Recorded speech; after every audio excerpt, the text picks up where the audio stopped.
بسم اللہ الرحمن الرحیم۔ السلام علیکم ورحمۃ اللہ وبرکاتہ۔ ناظرین، میں ہوں آپ کا ہوسٹ قاضی عبدالصبور اور آپ دیکھ رہے ہیں قاضی میڈیا۔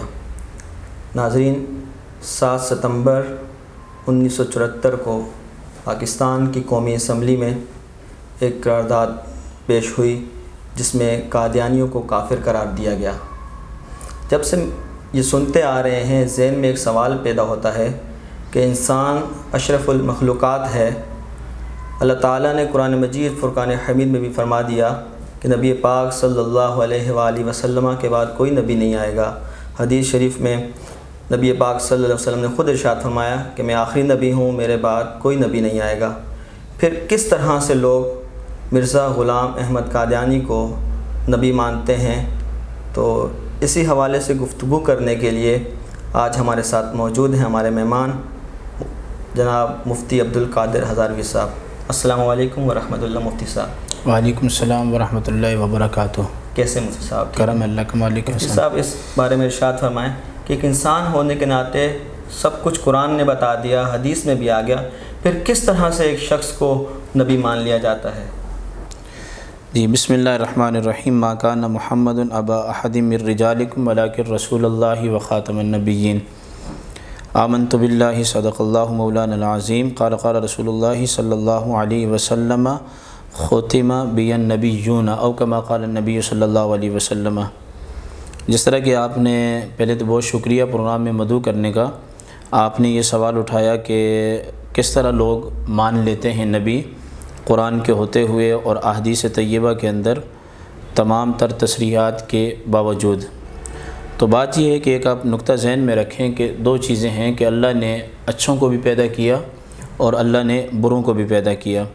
جس طرح کہ آدم علیہ السلام کو شب اسرا آپ علیہ السلام نے دیکھا، آپ دائیں جانب دیکھتے تو ہنس پڑتے اور بائیں جانب دیکھتے تو آپ رو پڑتے۔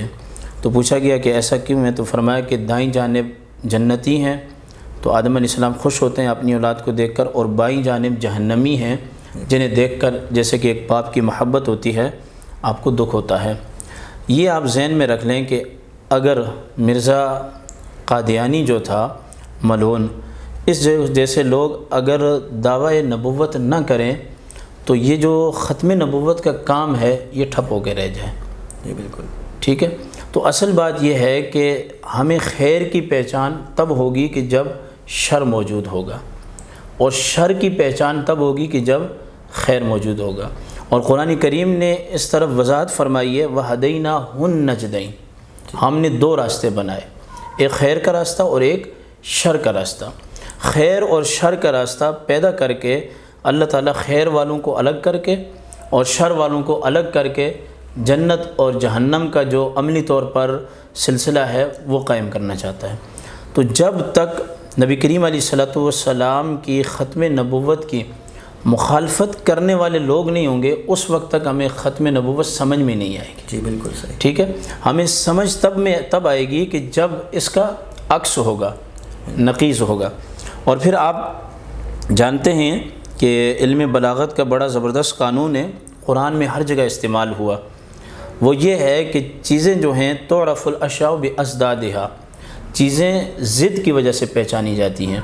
جب آپ سورہ لیل کو پڑھتے ہیں تو اس میں حضرت ابوبکر صدیق رضی اللہ تعالیٰ عنہ کے تقوی اور اللہ کی راہ میں مال کی عطا اور کلمہ طیبہ کی جو تصدیق کو بیان کیا گیا، اس کے مد مقابل امیہ بن خلف کا بخل اور پھر خیر کی باتوں کی تکذیب اور اس کے لیے پھر خیر کی باتیں جو ہیں اس پر تنگی کو بیان کیا گیا۔ تو یہ مزاج الہی ہے کہ جہاں خیر نے رہنا ہے وہاں شر نے بھی رہنا ہے۔ جب تک شر نہیں ہوگا خیر کی پہچان نہیں ہوگی۔ تو اب آپ کے سوال کا خلاصہ یہ ہے کہ نبی کریم علیہ السلام کی احادیث سے طیبہ کی تصریح کی صورت میں اور قرآن کی وضاحت کے باوجود اس طرح کے ملعون لوگ پیدا ہوتے ہیں۔ اصل میں وہ لوگ جو ملعون پیدا ہوتے ہیں وہ اس لیے پیدا ہوتے ہیں تاکہ خیر کی پہچان ہو جائے اور لوگوں کا جو ختم نبوت کے ساتھ معاملہ ہے وہ معاملہ ٹھیک سے ہو جائے اور استقامت پذیر ہو جائے۔ اچھا مفتی صاحب، ایسی کیا وجہ بنی کہ قومی اسمبلی میں اس طرح کی قرارداد پاس ہوئی اور مفتی شاہ احمد نورانی علیہ رحمہ نے اس میں کیا کردار ادا کیا؟ جی، اس میں ہمارے علماء اہل سنت کا بہت بڑا کردار ہے۔ اصل بات یہ ہے کہ یہ تحریک بہت پرانی ہے۔ اصل میں جب مرزا لعین نے نبوت کا دعویٰ کیا تو پھر شیخ احمد رضا خان فاضل بریلوی رحمۃ اللہ تعالیٰ علیہ اور پیر مہر علی شاہ صاحب کا کام آپ کے سامنے ہے۔ ہمارے بزرگوں نے اس کی بنیاد ڈال دی، اور کوئی بھی شر آتا ہے تو اس شر کو ختم کرنے کے لیے کچھ وقت چاہیے ہوتا ہے، تو اس کی بنیاد ڈالی شیخ احمد رضا خان فاضل بریلوی اور پیر مہر علی شاہ صاحب نے، اور پھر جب یہ بنیاد ڈلتی گئی تو پھر سید ابو البرکات شاہ صاحب رحمۃ اللہ تعالیٰ علیہ 1952 اور 50 سے لے کے 60 کی دہائی میں اس طرح کے علماء اہل سنت پیدا ہوئے جو اس تحریک کو آگے لے کے چلتے گئے۔ اس تحریک میں جو ہے وہ شامل تھے شاہ احمد نورانی صاحب رحمۃ اللہ تعالیٰ علیہ اور مولانا عبدالستار خان نیازی رحمۃ اللہ تعالیٰ علیہ۔ یہ اپنے سلف اور صالحین کے ساتھ رہ کر ایسے مشق پائے اور عمل میں اتنے آگے بڑھے کہ ایک وقت آیا کہ جو بنیاد ہمارے بزرگوں نے رکھی تھی انہی کے تابع چل کر جو اس وقت نوجوان تھے اور پھر اس وقت وہ اپنی ادھیڑ عمر کے آس پاس پہنچ چکے تھے، اسمبلی میں آئے تو اللہ تعالیٰ نے یہ خدمت جو ہے وہ علامہ شاہ احمد نورانی صاحب کو اور عبدالستار خان نیازی صاحب اور ان کے ساتھ ذوالفقار علی بھٹو صاحب اور دیگر، یہ ایک حسین اتفاق ہے۔ جیسا کہ آپ نے علامہ شاہ احمد نورانی صاحب کی بات کی ہے، علامہ نورانی صاحب کا جو سلسلہ نسب ہے وہ سیدنا صدیق اکبر سے جا کے ملتا ہے، اور آپ جانتے ہیں کہ نبی کریم علیہ السلام کے وصال مبارک کے بعد سب سے پہلا جو چیلنج تھا سیدنا صدیق اکبر کے لیے وہ مسلمہ کذاب کا معاملہ تھا۔ تو سیدنا صدیق اکبر نے لشکر بھیجا، اور بھیجنے کے بعد جب اس کو ٹھکانے لگایا گیا تو اصل میں یہ سلسلہ وہاں سے شروع ہوا۔ تو میں سمجھتا ہوں کہ ایک تاثیر ہے خون کی کہ اللہ تعالیٰ نے جس طرح خلیفہ اول کے ذریعے اس جھوٹے مدعی نبوت کو واصل جہنم کیا، وہ ایک سلسلہ تسلسل کے ساتھ چلتا ہوا آیا، اور پھر پاکستان کی اسمبلی کے اندر علامہ شاہ احمد نورانی صاحب رحمۃ اللہ تعالیٰ علیہ اور آپ کے ساتھ جتنے بھی رفقات ہیں ان کی قرارداد، بحث اور تمحیص۔ اور یہ بھی میں آپ کو بتاتا چلوں کہ ذوالفقار علی بھٹو نے جو اس وقت پالیسی بنائی تھی، ان کو کوئی ایسے اتفاقی طور پر غیر مسلم قرار نہیں دیا گیا کہ آپ سمجھیں کہ وہ 7 ستمبر کے دن 5:52 پر ایک اتفاقی قرارداد آئی اور آنے کے بعد ان کو غیر مسلم قرار دیا گیا، ایسا ہرگز نہیں تھا۔ بلکہ جب تحریکیں چلی، جیسے کہ میں بیان کر چکا، گزارش کر چکا، چلتے چلتے جب اس تحریک نے زور پکڑا اور نیشنل اسمبلی تک بات چلی گئی تو پھر ہمارے علماء کرام نے اور سیاسی قیادت نے قادیانیوں کو کھلا میدان دیا کہ بھائی آپ اتنے دنوں کے اندر اپنے آپ کو کلیئر کریں، اور پھر ایک کمیٹی بنی، اور کمیٹی بننے کے بعد بند کمرے کے اجلاس ہوئے کہ آپ اپنے دعوے کو ثابت کریں اور آپ کے متعلق جو لوگوں کی رائے ہیں اس کو ثابت کرنے کی کوشش کریں، اور جو چیزیں آپ لا سکتے ہیں دلائل وہ لائیں، جمع کریں۔ حالانکہ امام اعظم ابو حنیفہ کا یہ فرمان ہے کہ جو نبوت کا دعویٰ کرے اس سے دلیل نہیں مانگی جاتی، یہ بھی کفر کی طرف بندے کو لے جاتا ہے۔ لیکن ایک سیاسی بصیرت بھی ہوتی ہے۔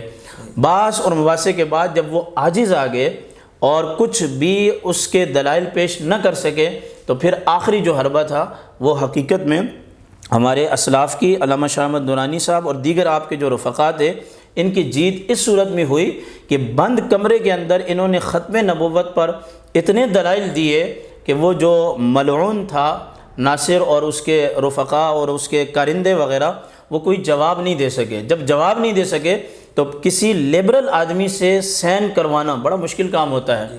ذوالفقار علی بھٹو صاحب کا اس بل پر سین کرنا اور اس کو پاس کرنا اور پھر یہ کہنا کہ میں اپنی موت کے پروانے پر کیا کر رہا ہوں، دستخط کر رہا ہوں، یہ باقاعدہ اس وقت کے وزیر اعظم نے کہا یہ میں اپنی موت کے پروانے پر دستخط کر رہا ہوں، اور وہی ہوا کہ بعد میں ان کی جو ہے وہ موت واقع ہوئی۔ خیر یہ ایک الگ عنوان ہے، اس پر بھی بات کی جا سکتی ہے۔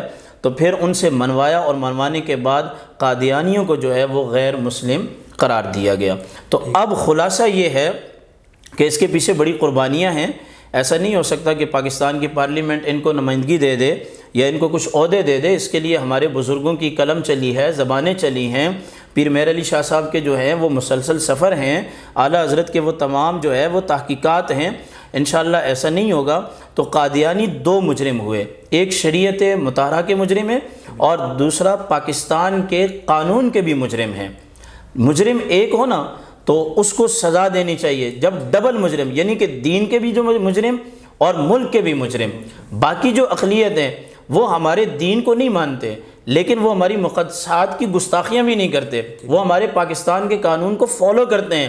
قادیانیوں کا معاملہ مختلف ہے کہ ان کے ساتھ ہماری شریعت کے بھی معاملات ہیں اور ہمارے ملک کے بھی معاملات ہیں. اس ملک کے اندر ہر بندہ غیر اقلیتی اپنی زندگی بسر کر سکتا ہے امن و امان کے ساتھ، لیکن قادیانی اپنا نام مسلمان رکھ کر اس زمین پر نہیں رہ سکتے. ان کی تو عبادات گائیں جو ہیں وہ اب بھی پاکستان میں موجود ہیں اور یہ اب بھی اپنے آپ کو مسلم قرار دیتے ہیں، حالانکہ ان کو غیر مسلم قرار دیا گیا، بل پاس ہوا.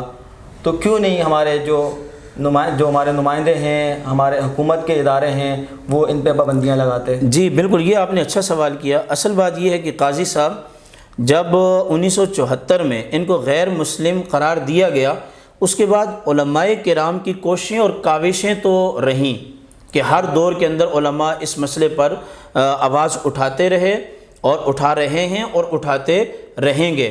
لیکن جو سیاسی پشت پناہی تھی نا وہ ذوالفقار علی بھٹو صاحب کے بعد ختم ہو گئی. تو اب علماء تو اپنا حق ادا کر رہے ہیں لیکن وہ جو سیاسی پشت پناہی تھی وہ ہمارے پاس نہیں ہے. جس دن ہماری سیاسی پشت پناہی ہو گئی اور پارلیمنٹ کے اندر علماء کرام کی اکثریت ہو گئی تو انشاءاللہ العزیز وہ دن دور نہیں کہ جس طرح انہیں 5:52 پر 1974 میں غیر مسلم قرار دیا گیا تھا، اگر ہماری سیاسی پارٹیوں کے اندر غیرت ایمانی پیدا ہو جائے اور کچھ حب رسول پیدا ہو جائے اور نبی کے نام پر مر مٹنے کا جذبہ پیدا ہو جائے تو ان کی عبادت گاہیں مسمار ہو سکتی ہیں، ان کو منہدم کیا جا سکتا ہے. ہمارے ملک میں آج بھی جو ختم نبوت کا نعرہ لگاتا ہے، جیسے خادم حسین رضوی صاحب تھے وہ اس دنیا سے چلے گئے، اس کے بعد ان کے بیٹے آئے تو وہ بھی تقریباً 2-3 مہینوں سے جیل میں ان کو قید رکھا ہے. تو ہمارے مسلمان حکمران ہو کر ختم نبوت کے نعرے لگانے والے کو جیلوں میں بند کیا ہوا ہے، اس کی کیا وجہ ہے؟ اس کی وجہ یہ ہے کہ ہمارے حکمرانوں کے پاس کلمہ تو ہے، ہمیں ان کے ایمان پہ شک نہیں ہے. ایمان سے مراد یہ لے رہا ہوں کہ وہ مسلمان ہیں، یعنی ہمیں یہ حق ہے کہ جو زبان سے کلمہ پڑھتا ہے ہم اس پر مسلم کا حکم لگائیں گے، ہم اس کے دل کی طرف نہیں جائیں گے. لیکن ہمارے جو مسلمان حکمران ہیں نا جن کا عمل نہیں ہے، ان کے پیچھے کچھ طاغوتی قوتیں ہیں، جو قوتیں انہیں ورغلاتی ہیں کہ تم ختم نبوت والوں کو دبا دو، ہم تمہیں قرضے دیں گے، ہم تمہاری معیشت کو اوپر لے جائیں گے. اصل بات یہ ہے کہ پاکستان میں ایک مسئلہ نہیں ہے، پاکستان میں غربت کا مسئلہ ہے، پاکستان کے اندر قانون کی عمل درآمدگی کا مسئلہ ہے، دیگر 100 مسئلے ہیں ہمارے. تو اب جو بھی حاکم آتا ہے نا تخت پہ بیٹھتا ہے تو اس کو اور کچھ بھی نہیں ہوتا، کام تو اس سے ہوتا نہیں ہے، معیشت تو اوپر جاتی نہیں ہے، ملک جو ہے یہ قرضے کے بوجھ کے نیچے سے نکلتا نہیں ہے. تو کچھ ان کے آس پاس مشیر ایسے ہوتے ہیں جو ان کو یہ کہتے ہیں کہ آپ ان مولویوں کو، ان درویشوں کو، ان نعرہ لگانے والوں کو دبا کے رکھو، جب تک دبا کے رکھو گے تمہاری حکومتیں چلتی رہیں گی اور جب یہ اٹھ گئے تو تمہاری حکومت کو خطرہ ہے. حالانکہ یہ بات طے ہے کہ تحریکیں دبانے سے اٹھتی ہیں. یہ عقل کے موٹے ہیں، کانوں کے یہ پتلے ہیں اور آنکھوں کے جو ہیں یہ اندھے ہیں، زبانوں کے یہ گنگے ہیں اور ان کے دل غافل ہو چکے ہیں. ان کو معلوم ہونا چاہیے کہ جتنا آپ حق کو دبائیں گے اتنا ہی حق جو ہے وہ ابھرے گا اور برانگیختہ ہوگا اور اس میں ابھار پیدا ہوگا. یہی وجہ ہے کہ مکہ شریف کے اندر دبایا گیا مسلمانوں کو اور آپ علیہ السلام جب مدینہ تشریف لائے تو پھر آپ جانتے ہیں کہ کس شان سے داخل ہوئے.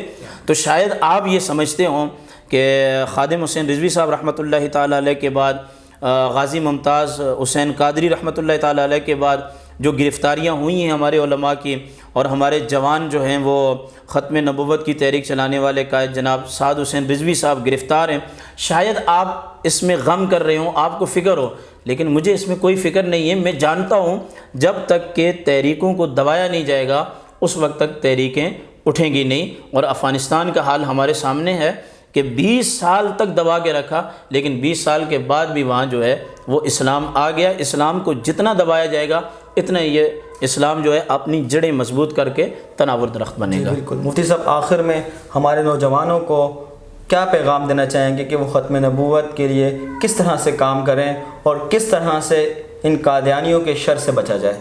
جی، اس میں کام کرنے کے 2-3 طریقے ہیں. پہلی بات تو یہ کہ ہمارے جو نوجوان طبقہ ہے نا یہ دنیاوی تعلیم کے اندر خوب عبور حاصل کرے. کیونکہ ہم دیکھتے ہیں جتنے بھی اسپیشلسٹ ہیں وہ قادیانی ہیں یا غیر مسلم ہیں، تو ہماری جو یونیورسٹیاں ہیں وہ اس طرح کے رجال پیدا نہیں کر رہی کہ جو ڈاکٹر کے جو عہدے ہیں ان میں اچھے لوگ ہوں، سائنسدان اچھے ہوں، سیاستدان اچھے ہوں۔ ڈاکٹر قدیر صاحب کے علاوہ ہمیں کوئی ایسا کوئی نامور سیاستدان بھی نہیں ملا، اور ماہر معاشیات۔ تو میں چاہوں گا کہ ہمارے جو مسلمان بچے پڑھ رہے ہیں مدارس میں یا پھر کالج اور یونیورسٹیوں میں، سب سے پہلے وہ اپنے علم کو مضبوط کریں، اور علم کے مضبوط ہونے کے ساتھ ساتھ وہ اپنے ایمان پر توجہ کریں کہ جب تک انسان کا ایمان مضبوط نہیں ہوگا اور ان کے اندر حمیت اور غیرت نہیں ہوگی، اس وقت تک کامیاب نہیں ہو سکتے۔ تو نوجوان نسل کو جذبہ ایمان چاہیے، غیرت چاہیے، محبت مصطفیٰ چاہیے۔ علامہ اقبال نے بھی یہی کہا تھا کہ ڈرتا نہیں یہ فاقہ کش موت سے، روح محمدی اس کے بدن سے نکال لو۔ تو جب تک انشاءاللہ ہمارے جوانوں میں، ہمارے بوڑھا لوگوں میں، ہماری خواتین میں، ہمارے بچوں میں، بچیوں میں روح محمد ہے، اس وقت تک انشاءاللہ العزیز اسلام کا کوئی مطلب آنچ کیا کہ بلکہ اس کا کوئی پتہ بھی نہیں ہلا سکتا۔ ٹھیک ہے، جذبہ انشاءاللہ ہوگا، جنون ہوگا، عشق ہوگا اور محبت ہوگی۔ جس طرح کہ عبدالستار خان نیازی صاحب رحمۃ اللہ علیہ سے کسی نے پوچھا آپ کی عمر کتنی ہے، تو آپ نے فرمایا میری عمر 8 دن ہے۔ تو کہا کہ 8 دن آپ کی عمر کیسے ہے؟ کہا کہ ویسے تو میں بوڑھا ہو گیا ہوں، داڑھی سفید ہو گئی ہے، لیکن میں نے جو میاں والی کی جیل میں 8 دن گزارے ہیں سرکار کے نام کی خاطر، میں اپنی عمر اسی کو گردانتا ہوں، اور میں سمجھتا ہوں کہ میں دنیا میں 8 ہی دن زندہ رہا، کیونکہ جو دنیا میں رہنے کا مقصد تھا وہ میں نے 8 دن کے اندر پورا کیا ہے۔ تو اللہ تعالی ہمیں عمل کی توفیق دے اور جذبہ پیدا کرے اور محبت پیدا کرے۔ آمین۔ بہت شکریہ مفتی صاحب، آپ نے اپنے قیمتی وقت میں سے ہمیں وقت دیا۔ اللہ تعالیٰ آپ کے علم اور عمل میں برکتیں عطا فرمائے۔ آمین۔ ناظرین، یہ مفتی عبدالقادر ہزاروی صاحب تھے جو تفصیل سے بیان کر رہے تھے کہ قادیانیوں کو کس طرح سے کافر قرار دیا، اس کی وجہ کیا تھی، اور ہماری نوجوان نسل کو کس طرح سے ختم نبوت کے لیے کام کرنا چاہیے۔ انشاءاللہ آپ سے ملاقات ہوگی ایک اپنی خوبصورت ویڈیو کے ساتھ، تب تک کے لیے اجازت دیجیے۔ اللہ حافظ۔